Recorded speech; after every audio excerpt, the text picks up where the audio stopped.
Hello everyone, welcome back to our YouTube channel Defence Point. और दोस्तों, आज के हमारे इस वीडियो में हम आप लोगों के लिए लेकर के आए हैं कोस्ट गार्ड नाविक एग्जाम की तैयारी के लिए मिक्स क्वेश्चंस का एक मॉक टेस्ट, जो कि आपके मोस्ट सिलेक्टेड और प्रीवियस ईयर्स क्वेश्चंस के ऊपर बेस होने वाला है। तो वीडियो को एंड तक देखिएगा, और साथ ही अगर आप लोग इस चैनल के ऊपर पहली बार विजिट कर रहे हैं तो इसको सब्सक्राइब करना बिल्कुल भी ना भूलें। तो चलिए शुरू करते हैं वीडियो बिना किसी देरी के। तो देखिए, पहला प्रश्न जो कि दिया हुआ है कि परम शून्य दाब की प्राप्ति जो है वो कब होती है। तो ऑप्शंस दिए हुए हैं कि प्रणाली की आणविक संवेग के शून्य हो जाने से, ऑप्शन बी समुद्र के स्तर पर, ऑप्शन सी -273 डिग्री सेल्सियस के तापमान पर, या ऑप्शन डी पृथ्वी के केंद्र पर। तो दोस्तों, एब्सोल्यूट जीरो प्रेशर के बारे में ऑलरेडी मैंने आपको बता रखा है, तो यहाँ पर आपका राइट आंसर हो जाएगा ऑप्शन सी। देखिए, परम शून्य दाब की प्राप्ति जो है यह आपके -273 डिग्री सेल्सियस के तापमान पर होती है, और -273 डिग्री सेंटीग्रेड तापमान को ही जो है हम परम शून्य तापमान बोलते हैं। और परम शून्य तापमान वो तापमान है जिसके नीचे ताप संभव नहीं होता, और इस ताप पर जो है गैसों के अणुओं की जो गति होती है वो आपके शून्य हो जाती है।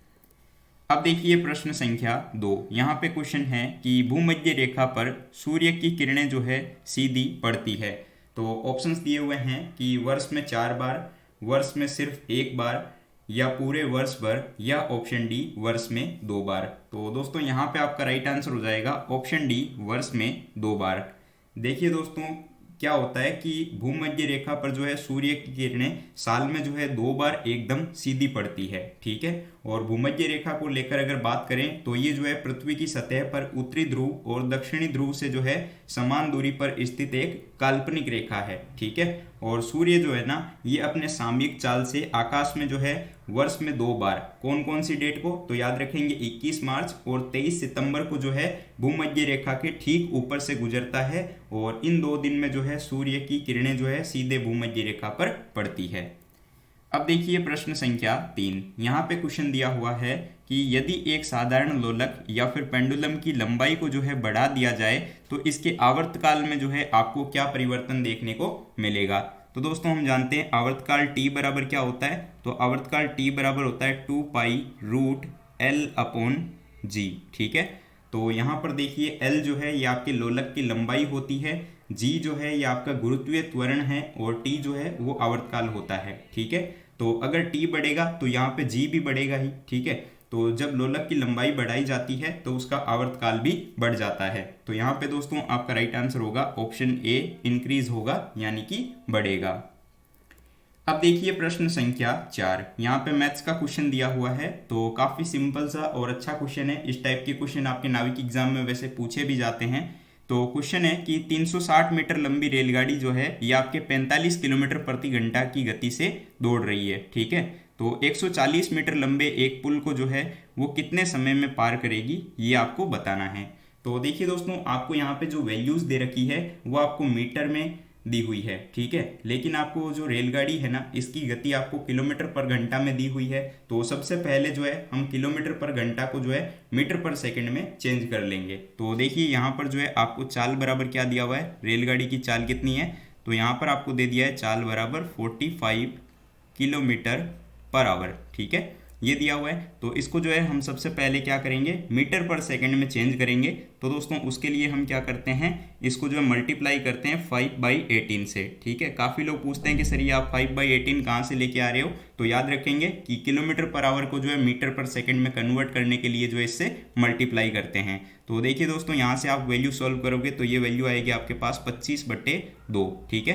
तो 25/2 मीटर पर सेकंड आ जाएगा। अब देखिए दोस्तों, आपको आगे क्या बोला हुआ है कि पुल को पार करने में जो है रेलगाड़ी द्वारा तय की गई कुल दूरी कितनी हो जाएगी, ठीक है। तो देखिए कि पुल कितना मीटर लंबा है, 140 मीटर, ठीक है। और देखिए रेलगाड़ी कितनी लंबी है, 360 मीटर। तो दोस्तों हम क्या करेंगे कि जो कुल दूरी होगी ना, उसमें हम क्या करेंगे 360 और 140 को ऐड कर देंगे। तो पुल को, ठीक है, पुल को पार करने में रेलगाड़ी द्वारा तय की गई दूरी, ठीक है, पार करने में रेल द्वारा तय की गई दूरी, दूरी बराबर क्या हो जाएगा, तो यहाँ पे दोस्तों ये आपका हो जाएगा 360 प्लस 140। ठीक है, इसमें हम क्या करते हैं, देखिए टोटल दूरी को निकालने के लिए जो रेलगाड़ी की लंबाई है और जो पुल की लंबाई है उसको हम आपस में ऐड कर देंगे। तो यहाँ पे वैल्यू क्या आ जाएगी, तो यहाँ पे वैल्यू दोस्तों आपके पास आएगी 500 मीटर। ठीक है, 500 मीटर आ चुकी है। तो अब देखिए आपको समय निकालना है, ठीक है ना, क्योंकि आपको क्वेश्चन में क्या पूछा है कि वो जो है पुल को कितने समय में पार करेगी। तो दोस्तों हम जानते हैं कि समय बराबर क्या हो जाएगा, ठीक है, तो चाल बराबर दूरी बट्टा समय होता है, तो वहाँ से आप लोग समय निकाल सकते हैं। ठीक है ना, तो समय के लिए यहाँ पे क्या होगा, देखिए दूरी बराबर कितनी आ गई हमारे पास 500। ठीक है, और बाकी देखिए आपको चाल पता ही है, क्योंकि चाल हमारे पास आ चुकी है 25/2, तो इसको मैं लिख दूंगा 25/2। तो अब देखिए दोस्तों यहाँ से आप जब वैल्यू सॉल्व कर लोगे तो क्या आएगा आपके पास, यहाँ पे आपके पास 40 सेकेंड आ जाएगा। ठीक है, तो 40 सेकेंड आपको दिया हुआ है यहाँ पर ऑप्शन ए में, तो correct answer will be option A. Now question number 5, और यहाँ पे देखिए आपको क्वेश्चन दिया हुआ है रेशियो एंड प्रोपोर्शन का। तो क्वेश्चन में बोला जा रहा है कि एक कॉलेज में लड़के और लड़कियों की संख्याओं का जो अनुपात है वो आपके 7:8 है। यदि लड़के और लड़कियों की संख्या जो है वो क्रमशः 20% और 10% से बढ़ जाती है तो नया अनुपात क्या होगा, ये बताना है। काफ़ी अच्छा सवाल है, इसको ध्यान से समझिएगा। ठीक है, और उतना ही ईजी क्वेश्चन भी है वैसे। तो हम मान लेते हैं, ठीक है, हमने माना कि जो कॉलेज में लड़के और लड़कियों की संख्या है वो आपके 7x और 8x है। ठीक है, हमें अनुपात दिया हुआ था 7:8। ठीक है, तो हम मान लेते हैं कि लड़कों की 7x है और लड़कियों की 8x। ठीक है, अब देखिए क्या बोला गया है कि यदि लड़के और लड़कियों की संख्या क्रमशः 20% और 10% बढ़ जाती है, यानी कि लड़के जो है उनकी संख्या में 20% की बढ़ोतरी होती है और लड़कियों की संख्या में 10% की। ठीक है, तो 20% इंक्रीमेंट होता है बॉयज़ में। ठीक है, तो देखिए दोस्तों ये क्या हो जाएगा आपके 7x इंटू, पहले 100 थे तो अब कितने परसेंट हो गए, 120 हो गए, क्योंकि यहाँ पर 20% की वृद्धि हुई है, और क्योंकि परसेंटेज है तो बट्टा में आ जाएगा 100। ठीक है, और देखिए लड़कियों में कितना, तो यहाँ पे बोला गया है 10% इन गर्ल्स। ठीक है, तो यहाँ पे हमने माना कि 8x है लड़कियाँ।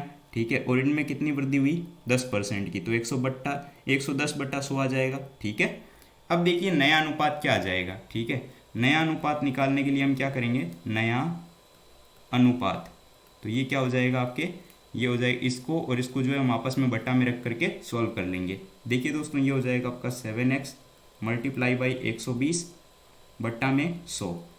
ठीक है, और उसके बट्टा में क्या आ जाएगा, 8x मल्टीप्लाई बाई 110 बट्टा में 100। तो 100 से 100 आपस में कैंसिल हो गया, तो अब आपके पास देखिए क्या आया, 7x मल्टीप्लाई बाई 120 बट्टा में आ गया आपके पास में 8x मल्टीप्लाई बाई 110। ठीक है, इस वैल्यू को भी आप जब सॉल्व कर लोगे तो यहाँ पे आएगा 21:22। ठीक है, या फिर आप बोल सकते हैं 21/22, और 21/22 को मैं क्या लिख सकता हूँ, 21:22, जो कि आपको ऑप्शन सी में दिया हुआ है। तो right answer will be option सी।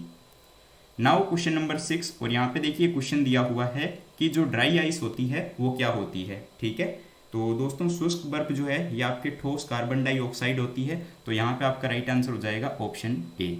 देखिए दोस्तों शुष्क बर्फ को जो है कार्बन डाइऑक्साइड गैस द्वारा अत्यधिक दाब पर ठंडा करके बनाया जाता है। ठीक है, और शुष्क बर्फ जो होती है ना ये पिघलती नहीं है, ये जो है सीधे ठोस से वाष्प के अंदर बदल जाती है। ठीक है, और ये जो प्रक्रिया होती है ना ठोस से वाष्प में बदलने की, इसको जो है हम सबलाइमेशन यानी कि ऊर्ध्वपातन बोलते हैं। अब देखिएगा प्रश्न संख्या 7, और यहाँ पे देखिए साइंस का एक छोटा सा न्यूमेरिकल आपको दिया हुआ है। तो क्वेश्चन में बोला जा रहा है कि यदि एक ट्रॉली विराम अवस्था से 2 मीटर पर सेकंड स्क्वायर के त्वरण से जो है गतिमान होती है तो 4 सेकंड बाद में उसका वेग क्या होगा। तो दोस्तों आई होप कि समझ गए होंगे आप लोग कि यहाँ पे आपको कौन सा फॉर्मूला लगाना है। देखिए आपको त्वरण दिया हुआ है। ठीक है, प्रारंभिक वेग u जो है वो आपके पास 0 है, आपको जो है अंतिम वेग v बताना है कि क्या होगा, और t आपके पास है। तो आपको गति के नियम याद ही होंगे। ठीक है, जिसमें कि आपका पहला ही नियम है v = u + at।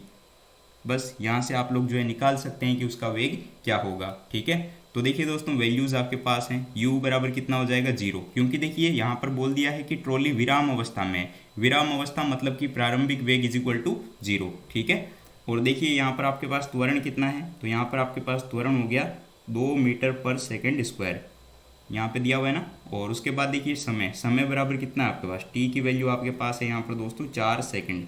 देखिए डीबी में जो न्यूमेरिकल पूछे जाते हैं ना वो काफ़ी सिंपल से न्यूमेरिकल होते हैं, बस फॉर्मूला के ऊपर बेस होते हैं। अगर आपको फॉर्मूला पता है तो आप लोग उसको इजीली कर लोगे, ठीक है। तो अब देखिए v इज इक्वल टू क्या हो जाएगा, u की वैल्यू आपके पास 0 है, प्लस a की वैल्यू आपके पास 2 है, और t की वैल्यू आपके पास कितनी है, 4, ठीक है। बस वैल्यू आ चुकी है, v इज इक्वल टू कितना हो जाएगा 8, और ये आपका v है तो ये हो जाएगा मीटर पर सेकेंड, ठीक है, क्योंकि वेग इज इक्वल टू क्या होता है, मीटर पर सेकेंड। तो यहाँ पे आपका राइट आंसर क्या हो जाएगा दोस्तों, तो राइट आंसर हो जाएगा ऑप्शन ए। आई होप की बात आपको समझ आ गई होगी।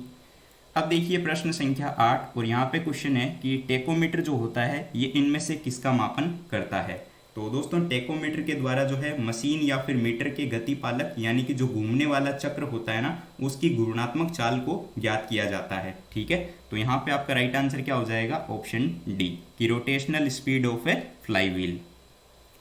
नाउ क्वेश्चन नंबर 9, और यहाँ पे क्वेश्चन है कि अंतर्राष्ट्रीय तिथि रेखा जो है इनमें से कहाँ से होकर के गुजरती है। तो दोस्तों अंतर्राष्ट्रीय तिथि रेखा जो है ये प्रशांत महासागर के बीचों बीच जो है 180 डिग्री देशांतर पर जो है उत्तर से दक्षिण की ओर खींची गई एक काल्पनिक रेखा है, ठीक है। तो यहाँ पे आपका राइट आंसर हो जाएगा 180 डिग्री ग्रीनविच।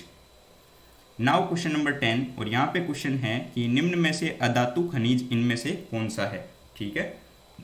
तो ऑप्शंस हैं बॉक्साइट, मैग्नीशियम, मैंगनीज या फिर जिप्सम।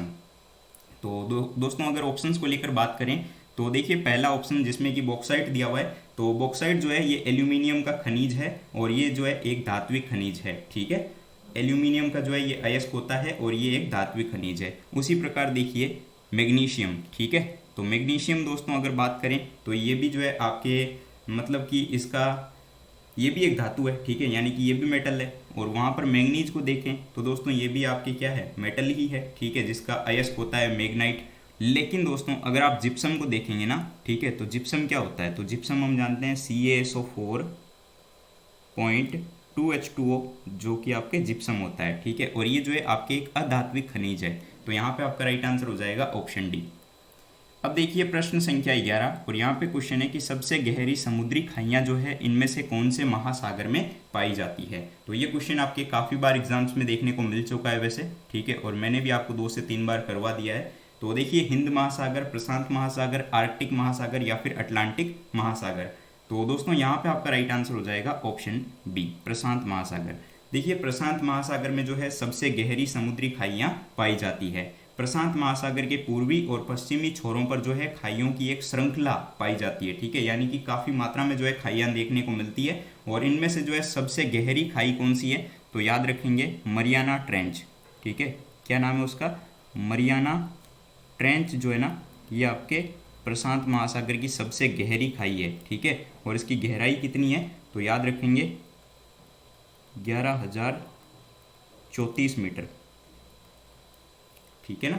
चलिए अब देखिए दोस्तों प्रश्न संख्या 12, और यहाँ पे रीजनिंग का क्वेश्चन दिया हुआ है मिसिंग नंबर का। तो यहाँ पे आपसे पूछा जा रहा है कि निम्न श्रेणी में जो है विलुप्त संख्याएं ज्ञात कीजिए। तो यहाँ पर देखिए आपको एक सीरीज दी हुई है जिसमें कि आपको 2 नंबर्स बताने हैं कौन कौन से आएंगे। तो चलिए चेक करते हैं इसमें क्या हो रहा है। तो देखिए दोस्तों ये जो सीरीज है ना ये 1 से 3 की ओर जा रही है, ठीक है, 1 से 3 की ओर जा रही है, यानी कि यहाँ पे क्या हुआ है, प्लस का 2 हुआ है।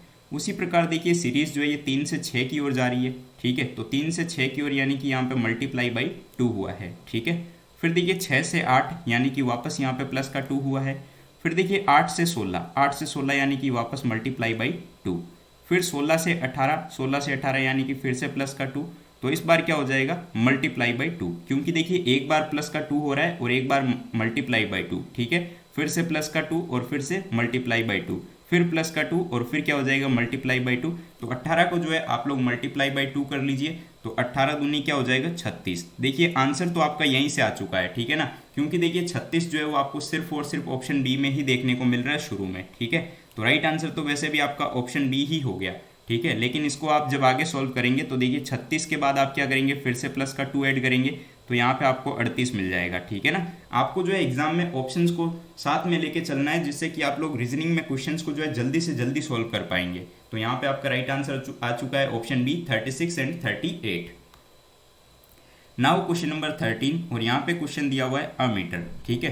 तो देखिए अमीटर क्या क्या होता है या क्या क्या करता है, दिया हुआ है कि अमीटर को जो है परिपथ में श्रेणी क्रम में संयोजित किया जाता है, बिल्कुल सही बात है। ऑप्शन बी जिसमें कि दिया हुआ है कि अमीटर में जो है निम्न विद्युत प्रतिरोध होना चाहिए, बिल्कुल सही बात है ये भी। ऑप्शन सी कि ये कम विद्युत खींचता है, और ऑप्शन डी उपरोक्त सभी। तो दोस्तों यहाँ पे आपका राइट आंसर हो जाएगा option D, all of the above, यानी कि उपरोक्त सभी। देखिए अमीटर जो है ना, ये एक धारा मापक यंत्र है जो कि परिपथ के अंदर जो है श्रेणी क्रम में जोड़ा जाता है। ये एक विशेष पॉइंट है, इसको ध्यान में रखिएगा कि इसको जो है अमीटर को श्रेणी क्रम में संयोजित किया जाता है। और अमीटर जो है धारा का मापन करता है, और किसमें, तो याद रखेंगे कि एम्पियर में जो है ये धारा का मापन करता है। और दोस्तों एक पॉइंट स्पेशली ऐड कीजिएगा आप लोग यहाँ पर कि एक आदर्श अमीटर का जो आंतरिक प्रतिरोध होता है वो आपके शून्य होता है, ठीक है। याद रखेंगे कि एक आदर्श एमीटर का जो आंतरिक प्रतिरोध होता है वो शून्य होता है, और जो एक आदर्श वोल्ट मीटर होता है ना, उसका आंतरिक प्रतिरोध अनंत होता है। ये दोस्तों पॉइंट आप लोग नोट करेंगे क्योंकि इनमें से क्वेश्चन पूछा जाता है। तो याद रखेंगे कि आदर्श एमीटर का प्रतिरोध तो जो है वो आपके शून्य होता है, और एक आदर्श वोल्ट मीटर का जो आंतरिक प्रतिरोध होता है वो अनंत होता है, ठीक है ना। चलिए अब देखिए प्रश्न संख्या 14। यहाँ पे क्वेश्चन है कि कास्टिक सोडा का रासायनिक नाम क्या है।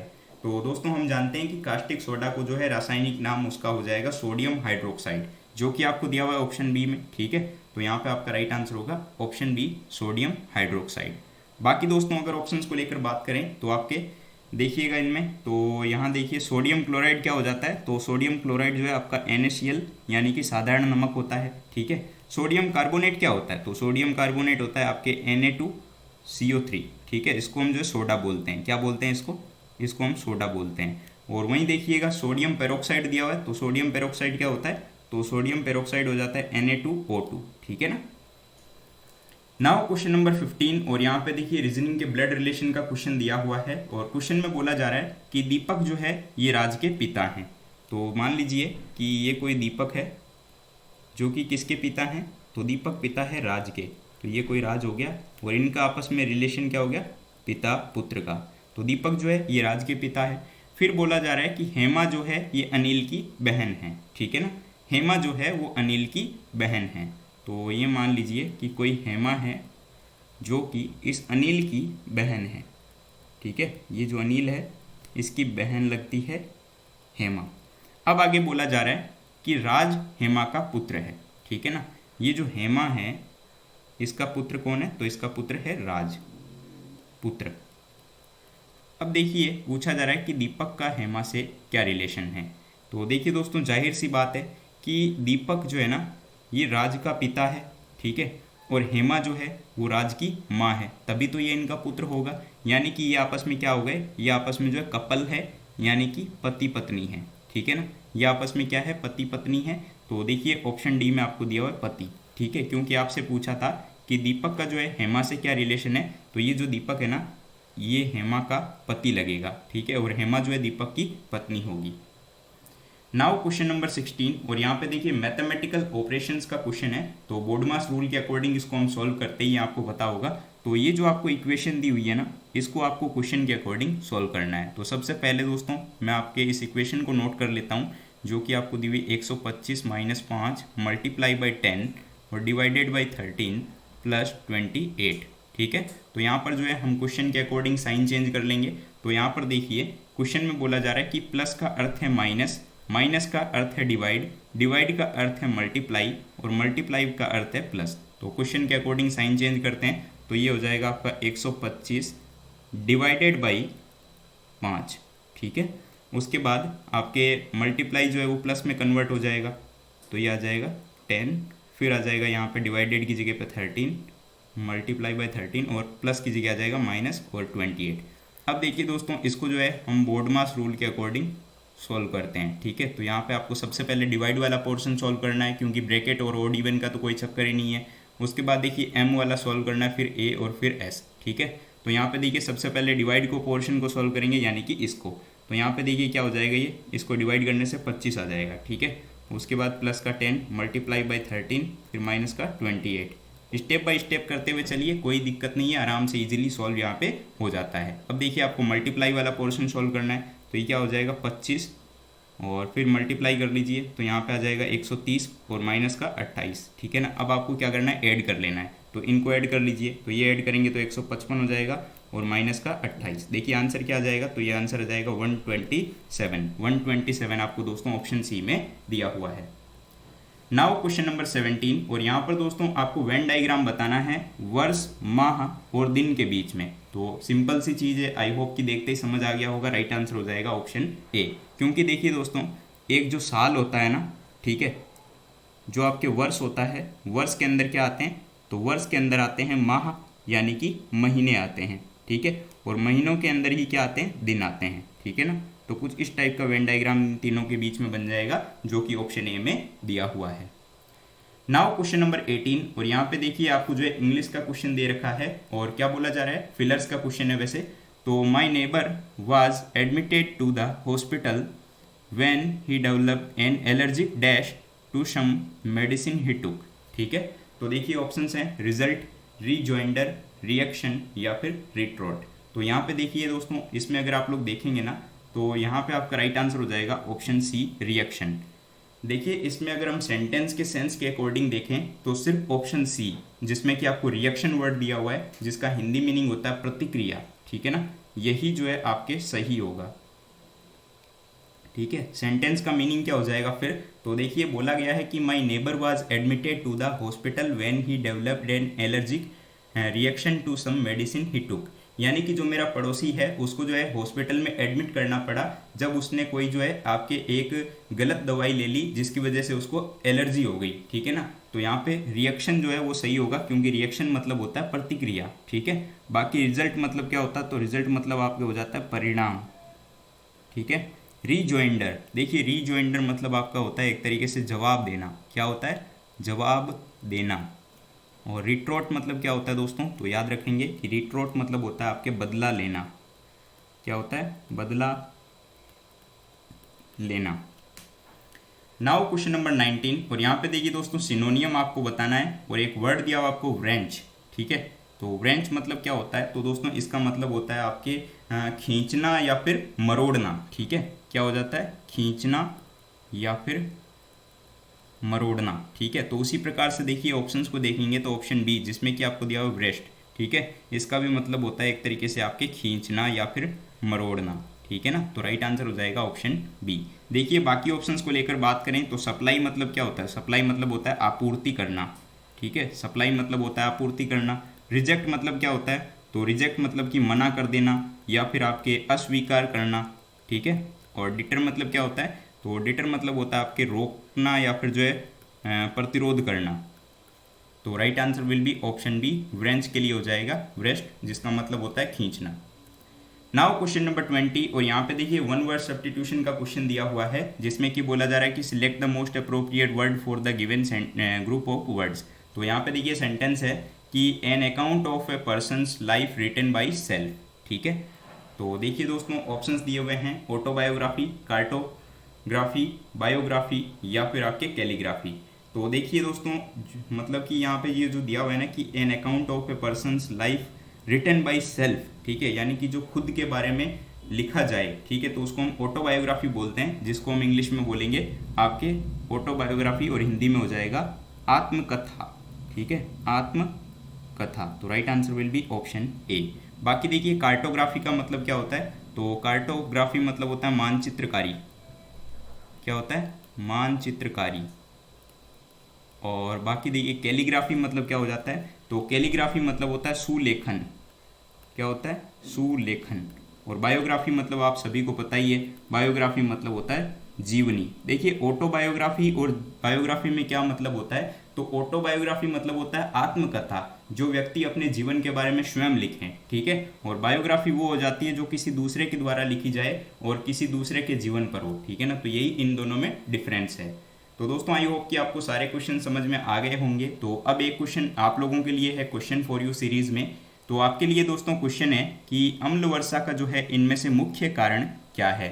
तो आपके पास 4 ऑप्शंस हैं, तो इसका जो भी राइट आंसर होगा वो आप लोग इस वीडियो के नीचे कमेंट बॉक्स में कमेंट करके बताइएगा। आपको वीडियो पसंद आया हो तो एक प्यारा सा कमेंट इस वीडियो के लिए कीजिएगा, और वीडियो को जो है अपने दोस्तों के साथ में शेयर करना बिल्कुल भी मत भूलिएगा, और वीडियो को लाइक ज़रूर से कर दीजिएगा, जिससे कि हमें मोटिवेशन मिलता है और हम आपको जो है बेहतर कंटेंट प्रोवाइड करवा पाते हैं।